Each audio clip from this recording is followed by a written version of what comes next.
foundations of the wall of the city were garnished with all manner of precious stones. The first foundation was jasper, the second sapphire, the third a chalcedony, the fourth an emerald, the fifth sardonyx, the sixth sardius, the seventh chrysolite, the eighth beryl, the ninth a topaz, the 10th a chrysoprasus, the 11th a jacinth, the 12th an amethyst. And the 12 gates were 12 pearls. Every several gate was of one pearl, and the street of the city was pure gold, as it were transparent glass.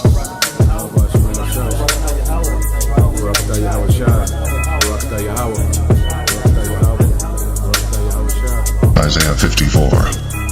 Sing, O barren, thou that didst not bear, break forth into singing and cry aloud, thou that didst not travail with child. For more are the children of the desolate than the children of the married wife, saith the Lord. Enlarge the place of thy tent, and let them stretch forth the curtains of thine habitations. Spare not, lengthen thy cords, and strengthen thy stakes. For thou shalt break forth on the right hand and on the left, and thy seed shall inherit the Gentiles, and make the desolate cities to be inhabited.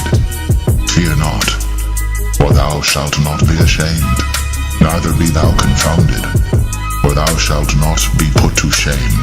For thou shalt forget the shame of thy youth, and shalt not remember the reproach of thy widowhood any more. For thy Maker is thine husband, the Lord of hosts is his name, and thy Redeemer, the Holy One of Israel. The God of the whole earth shall he be called. For the Lord hath called thee as a woman forsaken and grieved in spirit, and a wife of youth, when thou wast refused, saith thy God. For a small moment have I forsaken thee, but with great mercies will I gather thee. In a little wrath I hid my face from thee for a moment, but with everlasting kindness will I have mercy on thee, saith the Lord thy Redeemer. For this is as the waters of Noah unto me. For as I have sworn that the waters of Noah should no more go over the earth, so have I sworn that I would not be wroth with thee, nor rebuke thee. For the mountains shall depart, and the hills be removed, but my kindness shall not depart from thee, neither shall the covenant of my peace be removed, saith the Lord that hath mercy on thee. O thou afflicted, tossed with tempest, and not comforted, behold, I will lay thy stones with fair colors, and lay thy foundations with sapphires. And I will make thy windows of agates, and thy gates of carbuncles, and all thy borders of pleasant stones. The New Jerusalem is described in terms of being built of quite rare materials on earth. We have what we call precious stones, meaning... Just going to ask you about this. Well, we call them precious stones because they're rare, and so we make jewelry of them.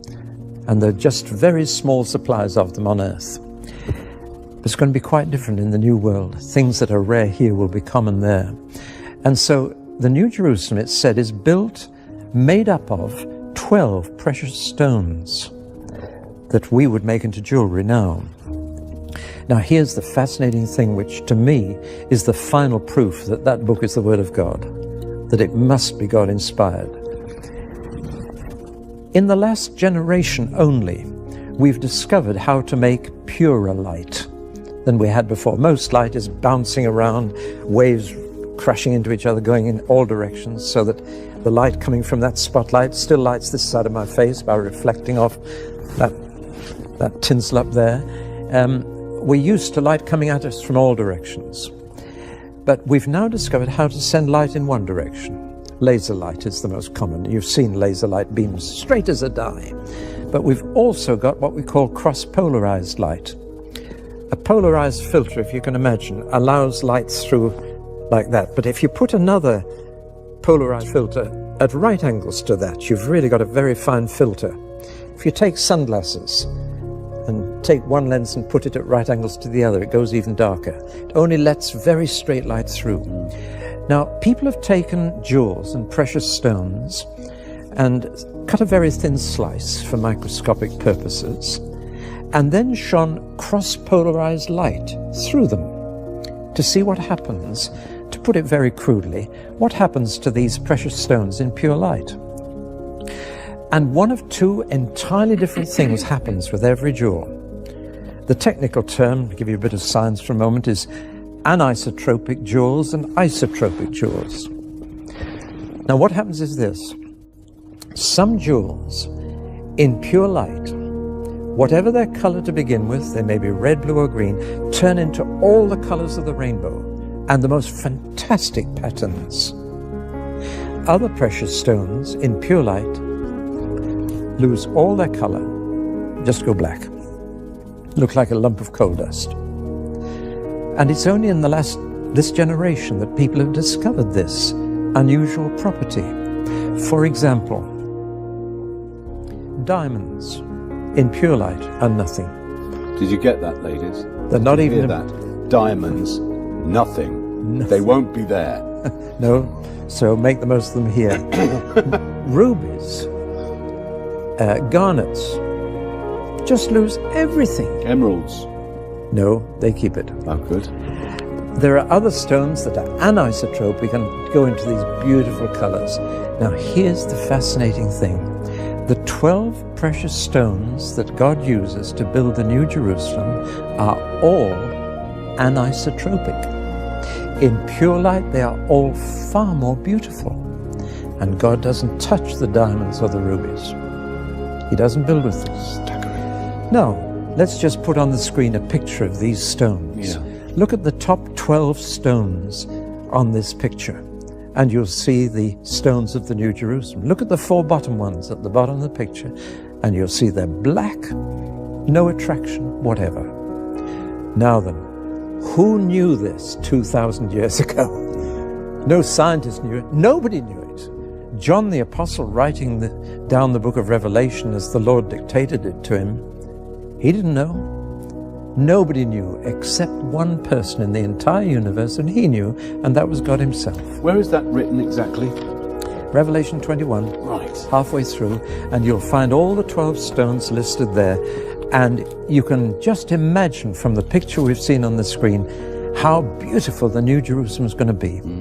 No need for do-it-yourself decoration or changing rooms there. No need. The materials that God uses will be fabulous. From verse 19, 21 right. verse 19. Read them out. The first foundation was jasper, Yeah. the second sapphire, the third chalcedony, the fourth emerald, the fifth sardonyx, the sixth carnelian, the seventh chrysolite, the eighth beryl, the ninth topaz, the 10th chrysoprase, the 11th jacinth, and the 12th amethyst. No diamonds, no rubies, no garnets, because they're isotropic. Now, isn't that amazing? To me, that one thing alone would prove that the Bible was inspired by God, because nobody could have known this. They didn't know it until our generation. But there it is. It's just one little indication of how beautiful the whole thing is going to be, and how wonderful it'll be to be there with God and with Christ and his people and renewed people. This is how the gemstones in Revelation 21 and the jewels in Moses' time in Exodus 28 prove that God exists and that God is indeed the one who wrote the Bible. This modern-day discovery proves that the Bible was written by God and not man. This revelation will shock you. Science has only just now caught up with what was written in the Scriptures 2,000 years ago. These jewels prove the existence of God. Watch this. The New Jerusalem, as laid out in Revelation 21, will be made up of 12 precious stones that we would make into jewelry today. Now here's the fascinating thing, which to me is the final proof that that Bible is the Word of God, that it must be God-inspired. In the last generation only, we've discovered how to make purer light than we had before. Most light is bouncing around, light waves crashing into each other, going in all different directions. For example, the light coming from a spotlight still lights the opposite side of my face by reflecting off walls and surfaces. Light comes at us from all directions. But we've now discovered how to send light in one direction. Laser light is the most common way to do this. We've all seen laser light beams straight as an arrow. But we've also got what we call cross-polarized light. A polarized filter allows light through in that same way, but if you put another polarized filter at a right angle to that, now you've got an extremely fine filter. In the same way, if you take sunglasses and take one lens and put it at right angles to the other, it goes even darker. It only lets very straight light through. Now people have taken jewels and precious stones and cut a very thin slice for microscopic purposes and then shone cross-polarized light through them to see what happens. What happens to these precious stones in pure light? One of two entirely different things happens with every jewel. Either the jewel is an isotropic jewel or an anisotropic jewel. Now what happens is this. Some jewels in pure light, whatever their color, they may be red, blue or green, these jewels turn into all the colors of the rainbow and the most fantastic patterns. Other precious stones in pure light lose all their color and just go black and look like a lump of coal dust. And it's only in this modern generation that people have discovered this unusual property. For example, diamonds in pure light are nothing. Did you hear that? Diamonds are nothing. In pure light, diamonds just display a lump of coal dust. Rubies and garnets are like diamonds. They just lose everything. These jewels are isotropic, but there are other stones that are anisotropic and they display these intense, beautiful colors. Now, here's the fascinating thing that blew my mind and I've never recovered. The 12 precious stones that God uses to build the New Jerusalem are all anisotropic. In pure light, they are all exceedingly more beautiful. And God is light. So, imagine God's light shining through these anisotropic jewels. God doesn't touch the diamonds or the rubies or the garnets. He doesn't build the New Jerusalem with them. But God does build with these anisotropic jewels, which I am about to reveal to you. Take a look at the picture on the screen of these stones. Look at the top 12 stones on this picture, and you'll see the stones of the New Jerusalem. Look at the 4 bottom ones at the bottom of the picture, and you'll see they're black, no attraction whatsoever. Now then, who knew this 2,000 years ago? No scientist knew it, no philosopher knew it, nobody knew it. John the Apostle, writing down the book of Revelation as the Lord dictated it to him, he didn't know. Nobody knew except one person in the entire universe, the one who created all things, God himself. Where is this passage about the jewels written exactly? Revelation 21. Halfway through the chapter, you'll find all the 12 stones listed there. Starting in verse 19, you can read them.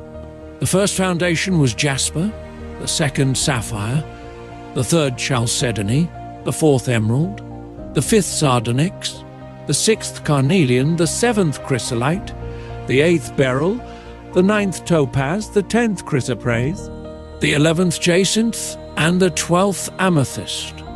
No diamonds, no rubies, no garnets, because they're isotropic. Now, isn't that amazing? If it was up to me, I for sure would have included diamonds and rubies in my collection of gemstones to build the most beautiful new kingdom, as would most people.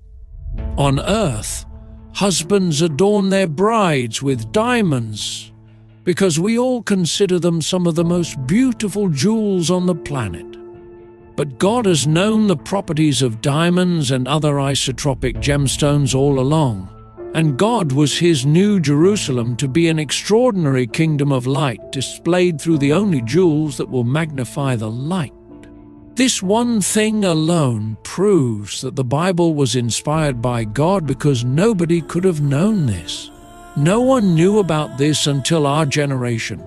You can just imagine how beautiful the New Jerusalem is going to be. No need for do-it-yourself decoration there. No need for pictures or murals, no need.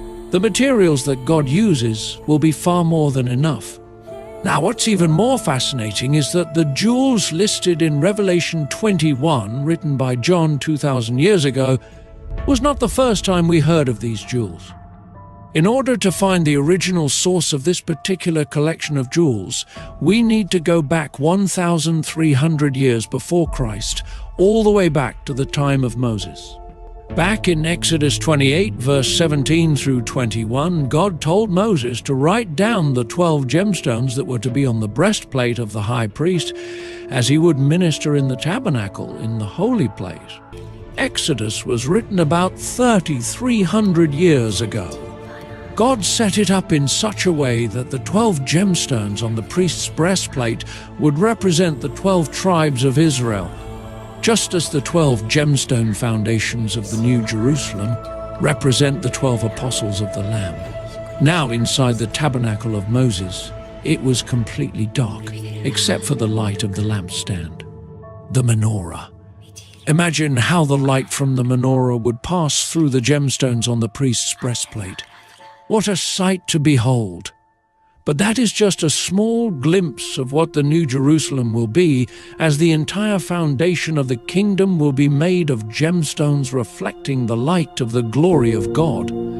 It would be impossible for Moses to have known the difference between isotropic and anisotropic jewels 3,000 years ago. Moses was not shooting laser beams through gemstones under microscopes in his billion-dollar science laboratory to find out which ones were isotropic and which ones were anisotropic. Moses was simply dictating the instructions given to him by God. God and God alone knew since the beginning of time what science has only just discovered now.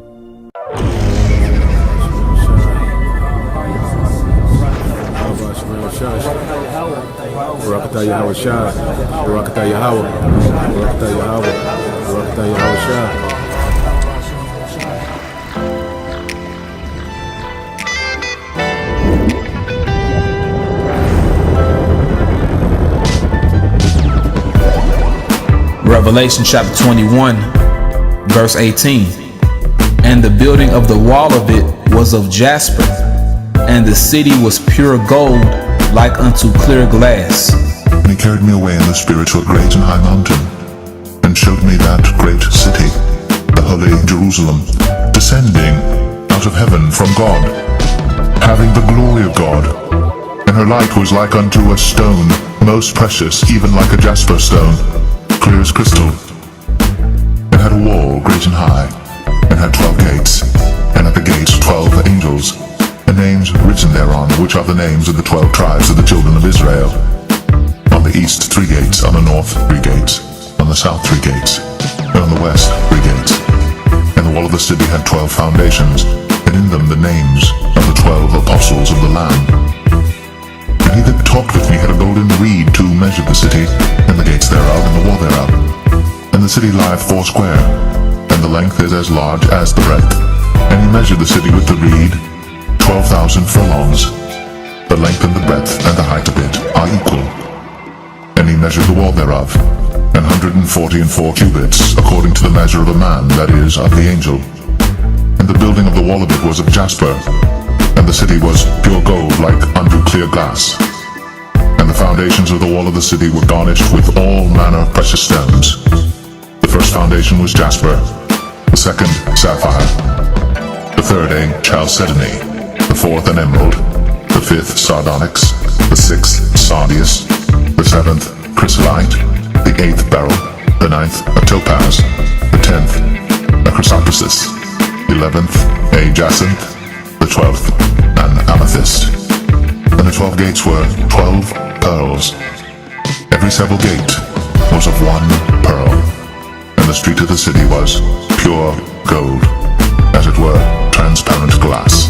This is a big thing, man, because we are a part of power that we can't fully comprehend right now.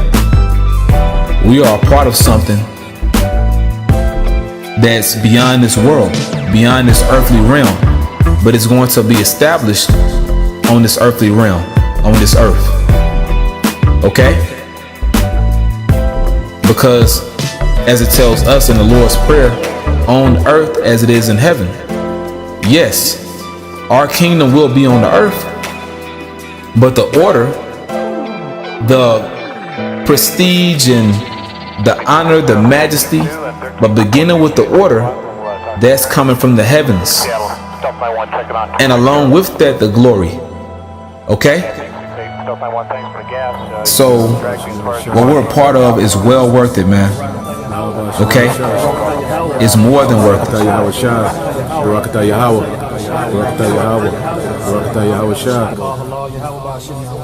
it.